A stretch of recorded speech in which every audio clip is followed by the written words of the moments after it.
Edgar Morin, bonjour. Bonjour. Comment allez-vous?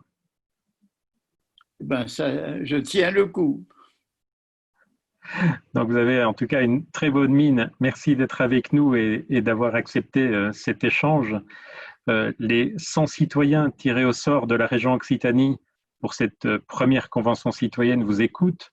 Ils ont de 19 à 76 ans, viennent des 13 départements. Certains votent aux élections, d'autres pas. Mais toutes et tous ont accepté de participer à la convention citoyenne qui va conseiller les élus de la région sur les changements nécessaires qui doivent être décidés en novembre prochain.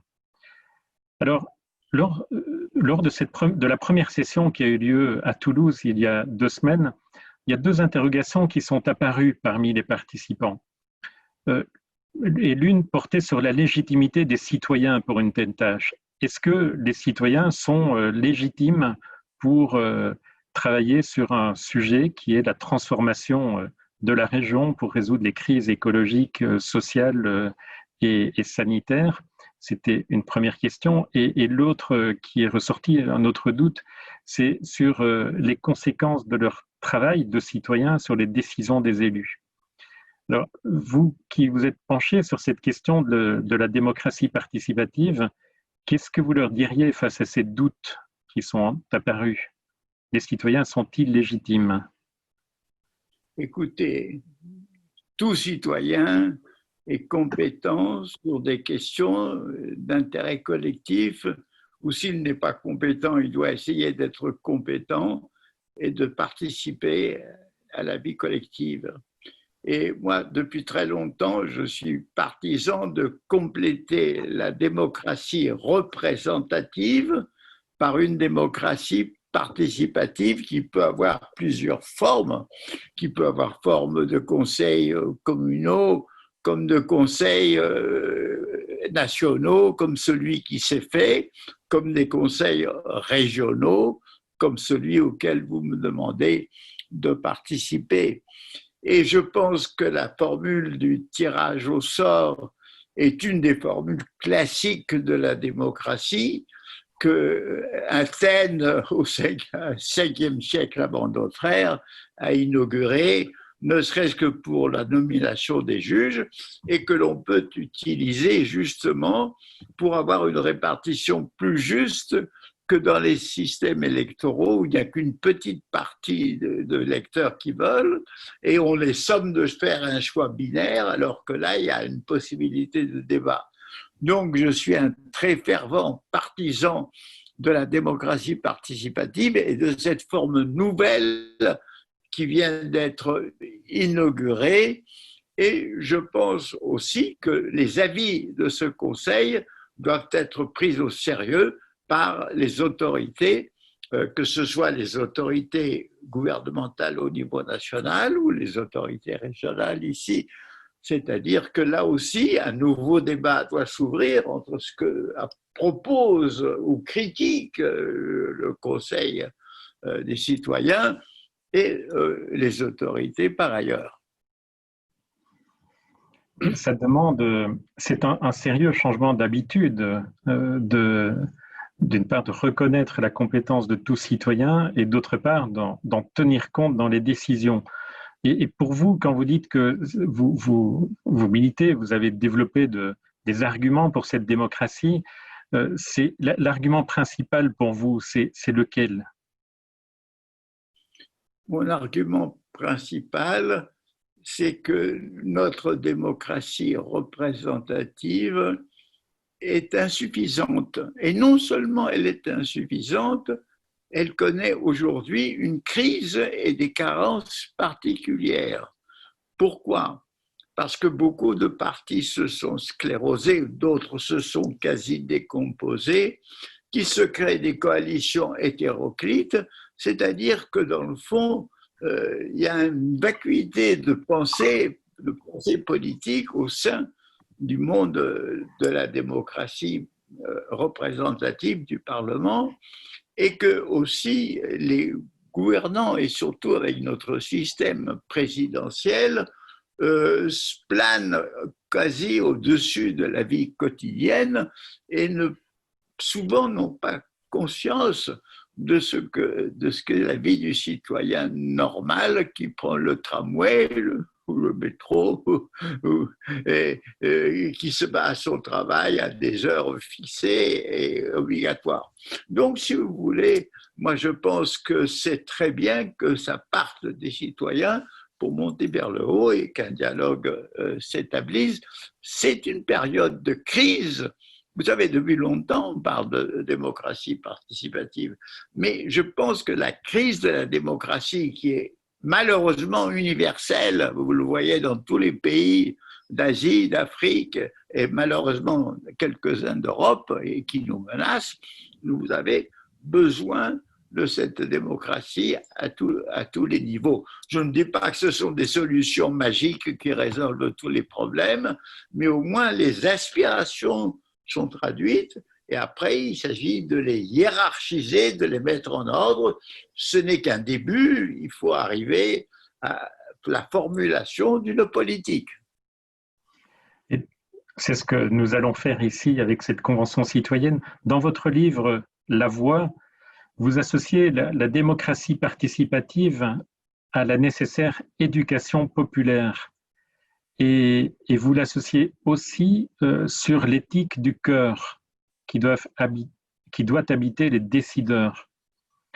Alors, parce que cette remontée, ce dialogue qu'il y a entre citoyens, se combine à cette question de l'éducation de tous et donc l'éducation populaire. Et quand vous dites que les décideurs doivent faire preuve de qualité de cœur et d'une éthique, en fait, si on part du principe que tout citoyen est un décideur, c'est aussi une invitation que vous faites à toute personne de développer ses qualités de cœur. C'est quelque chose dont on parle peu en politique. Est-ce que vous accepteriez de nous en dire un peu plus? Comment voyez-vous comment ça peut se matérialiser, surtout ce que ça peut changer? Alors, il y a deux choses que vous me dites. La première, c'est une éducation collective. Et je pense que déjà, le cadre de la démocratie participative est un cadre où se crée une certaine intelligence collective par les échanges et l'entre-éducation des uns et des autres. D'ailleurs, je pense que l'intelligence collective n'est pas la somme des intelligences individuelles, mais le produit justement synthétique de leur combinaison. Deuxièmement, moi je pense que là aussi, notre système d'éducation normale ne donne pas assez d'éléments aux esprits pour affronter les grands problèmes de la vie. Et que, par exemple, la complexité du monde, la complexité de la mondialisation, la complexité des interactions de toutes sortes, fait que vraiment, ceci n'est pas une façon de penser, de relier les connaissances, d'en faire la synthèse. Ça nous manque. Donc, d'ailleurs, moi, un de mes projets, dans le cadre de ma chaire UNESCO à l'université de Montpellier, est de constituer pour l'année qui vient une sorte d'université populaire ou de collège populaire où l'on enseigne ces choses nécessaires pour faire un bagage. Ce n'est pas pour endoctriner, c'est pour que les citoyens puissent se faire voyage, citoyens de tous âges et de tous sexes. Voilà, ça c'est une question très importante. La deuxième question, vous avez parlé du cœur. Alors là, il faut penser qu'actuellement, nous sommes gouvernés par des chiffres, par le calcul, par des statistiques, par des PIB, par le calcul de la croissance. Or, le calcul peut connaître un certain nombre de réalités, mais il ne connaît jamais la vie humaine, il ne connaît ni l'amour, ni la peur, ni la haine, ni l'angoisse, ni tout ce qui nous fait vivre. Donc, le mode de calcul est une rationalité glacée, froide et insuffisante. Je pense qu'il faut être rationnel, mais la rationalité ne se réduit pas au calcul. Et d'autre part, vous savez que dans l'être humain, il y a deux pôles. Il y a le pôle de ce qu'on appelle la raison, l'homo sapiens, et le pôle un peu du délire, l'homo demens, et que tout être humain est polarisé entre les deux. Mais vous savez que la raison pure et froide, glacée, c'est presque une sorte de folie, et que la passion pure, qui n'est pas contrôlée par la raison, risque le délire, et que nous-mêmes, même dans un excès de colère, nous sommes un peu fous, un peu dingues. Donc il faut combiner sans arrêt la raison et la passion, je veux dire l'esprit et le cœur. Si une pensée politique sans cœur, c'est la politique qui s'impose, qui réprime. La politique qui a du cœur, c'est celle qui comprend. Aujourd'hui, on parle beaucoup de care, vous savez, du soin, du souci pour autrui, de bienveillance.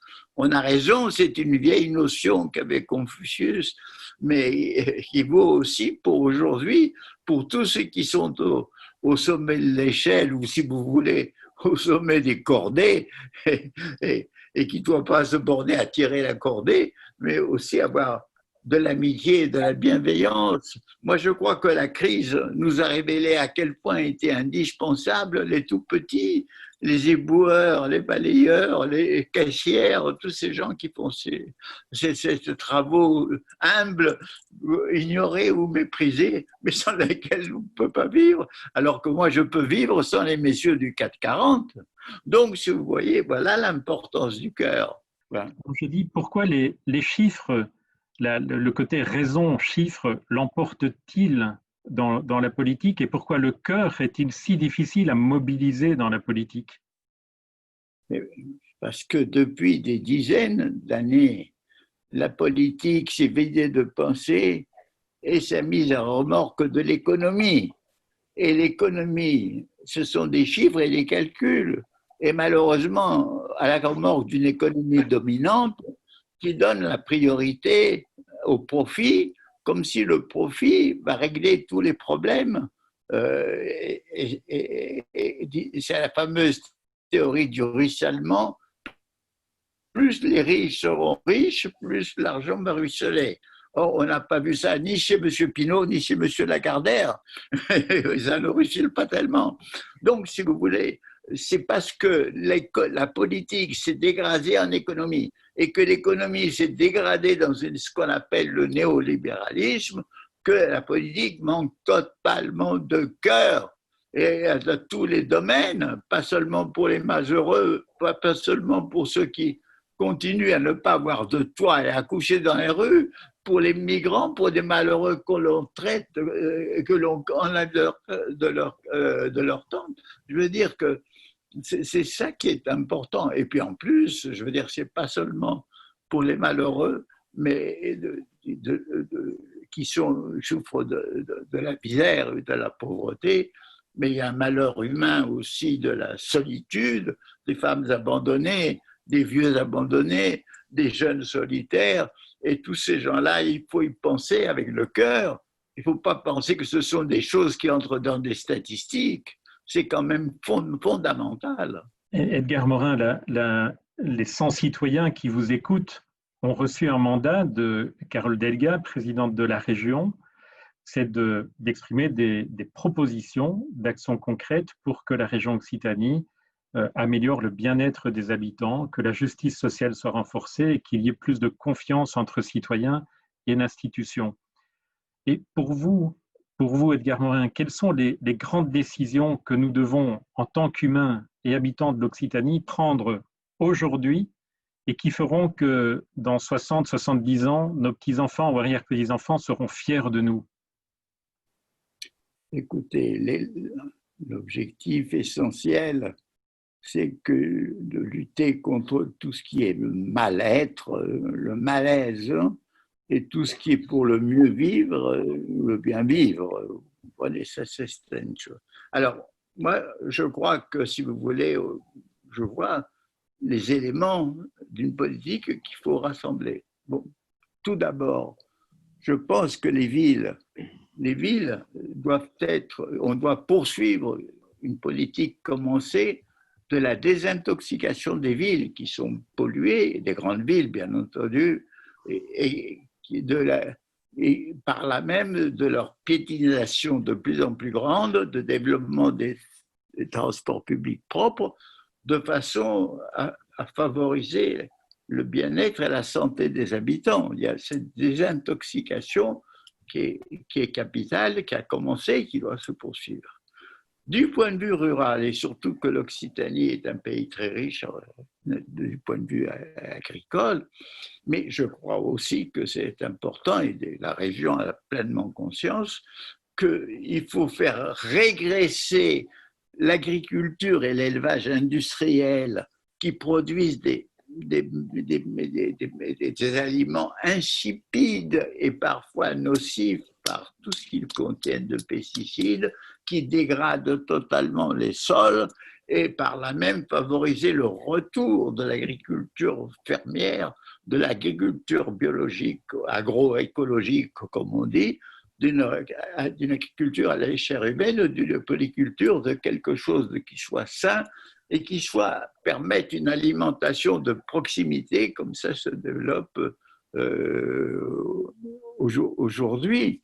Donc, si vous voulez, et il y a aussi une chose très importante, c'est que cette Occitanie si riche en villages, en bourgs, cette Occitanie rurale assez intéressante, elle est victime, comme le reste du pays, de la mort, de la vitalité des villages. Pourquoi? Parce que les bistrots ont disparu, la boulangerie a disparu, l'épicier a disparu. Il n'y a que ceux qui peuvent aller en voiture et encore ils vont dans les grandes surfaces. Donc, si vous voulez, il faut redonner vie à ces villages. Moi, je connais des maires occitans, ne serait-ce que je pense qu'à le petit bourg qui s'appelle Seine, près de Carcassonne, où le maire, il a rétabli une buvette, une épicerie où on trouve des produits locaux de qualité, et ne serait-ce que ça commence à recréer un peu de convivialité entre des gens qui jusqu'alors vivaient enfermés chez eux à voir la télévision. Donc, vous voyez, et puis il faut remettre des bureaux de poste là où ils ont été supprimés. Il faut remettre des hospices parce qu'il y a des pauvres vieux, des pauvres malades. On ne va pas les transporter à 200 km à des hôpitaux, parfois pour des maux que l'on peut soigner sur place. Donc, vous voyez, il faut revitaliser les villages, les bourgs. Il faut réhumaniser les villes. C'est un travail formidable. Et moi, je pense que tout ceci s'inscrit dans une régénération politique, c'est-à-dire dans une grande politique qu'on peut déjà faire dans le cadre régional et qui est encore mieux dans le cadre national, c'est-à-dire qu'il soit écologique, c'est-à-dire qui vraiment travaille sur ce qu'on appelle l'environnement, d'ailleurs la biosphère, le reboisement, etc., qui soit écologique, économique, social, et tous ces termes sont liés, vous le savez, parce que finalement, d'où viennent les dégradations de la biosphère, de la Terre, partout, générale et globale et locale? Ça vient du déchaînement du profit de ces entreprises qui ne voient que leur intérêt immédiat et qui polluent tout. Donc, si vous voulez, c'est le déchaînement du profit qui a déjà appauvri toute une partie de la population, qui appauvrit la biosphère. Et tout ça, c'est lié, parce que si vous redonnez un élan à l'économie qui va refaire de l'énergie propre, qui va travailler dans les villes pour le réhumaniser, avec des nouvelles personnes qui iront dans les campagnes, une nouvelle génération rurale, vous donnez de l'emploi, vous donnez un travail sain, vous régénérez une société, une civilisation. Et moi, si l'Occitanie se met à l'avant-garde de ce projet, je serai très heureux et je ferai tout pour, malgré mes forces vieilles et un peu dégradées, d'apporter mon concours. Mais toujours bien là et vaillante, Edgar Morin. La plupart des 100 citoyens, entre les deux sessions, ont parlé autour d'eux de ce processus et certains ont entendu du cynisme en disant c'est bien, mais à quoi bon? À quoi bon? Qu'est-ce qu'on peut dire aujourd'hui aux personnes qui doutent ou qui sont cyniques par rapport à ces processus de réflexion politique pour préparer le monde de demain? Qu'est-ce que vous leur diriez? Mais vous savez, c'est pas parce qu'on est devant une tâche historique très grande et très difficile et où du reste se multiplient les périls de toutes sortes qu'il faut renoncer. Au contraire, il faut se lancer. Mais moi, je me souviens, dans l'époque, quand il y a eu le désastre de l'armée française en 1940, je me souviens à quel point l'Occitanie a accueilli les bras ouverts des millions de réfugiés des pays du Nord qui fuyaient les armées allemandes et comment on a pu vivre grâce à la solidarité des paysans et des familles dans ces temps-là. Donc, si vous voulez, il y a des ressources humaines formidables qui ne demandent qu'à se réveiller. La solidarité dort parfois, dort malheureusement trop souvent, mais quand arrive le défi, elle se réveille. Et puis, le doute, ça veut dire quoi? Bon, ça veut dire une première chose, ça veut dire que l'avenir est incertain. Mais vous savez, l'avenir a toujours été incertain. Ceux qui l'ont cru certain s'illusionnaient. Ceux qui, à l'époque de ce qu'on appelle les 30 glorieuses, croyaient qu'on était dans une époque merveilleuse d'harmonie, ils se sont mis le doigt dans l'œil. Mais quand même, la pandémie est un exemple formidable que malgré tout ce que la science croyait savoir de maîtrise des bactéries, des microbes, pop, un petit virus pouvait tout foutre en l'air. Donc, le risque, l'incertitude, c'est notre destinée humaine et la lutte contre cette incertitude, c'est le sort de l'aventure humaine et qui a besoin pour ça de fraternité. Et si vous sentez ça, que c'est important d'œuvrer pour le bien commun, pour le bien public. Non seulement vous restez évidemment dans l'incertitude, vous n'êtes pas sûr de réussir, mais toute décision dans la vie est un pari, personne n'est sûr de quoi que ce soit, mais la question est de parier pour les forces bénéfiques d'union, de communion, et pas de parier pour les forces de destruction et de conflit. Donc, une fois ça tonifie. Moi, je crois, si vous voulez, on n'élimine pas le doute, mais on ne se laisse pas dévorer par le doute. On le transforme en pari, on le transforme en acceptation de vivre dans l'incertitude. Et nous pouvons marcher ensemble dans ce sens. Merci beaucoup. C'est une magnifique conclusion. Je vous salue tous, je vous dis bon travail.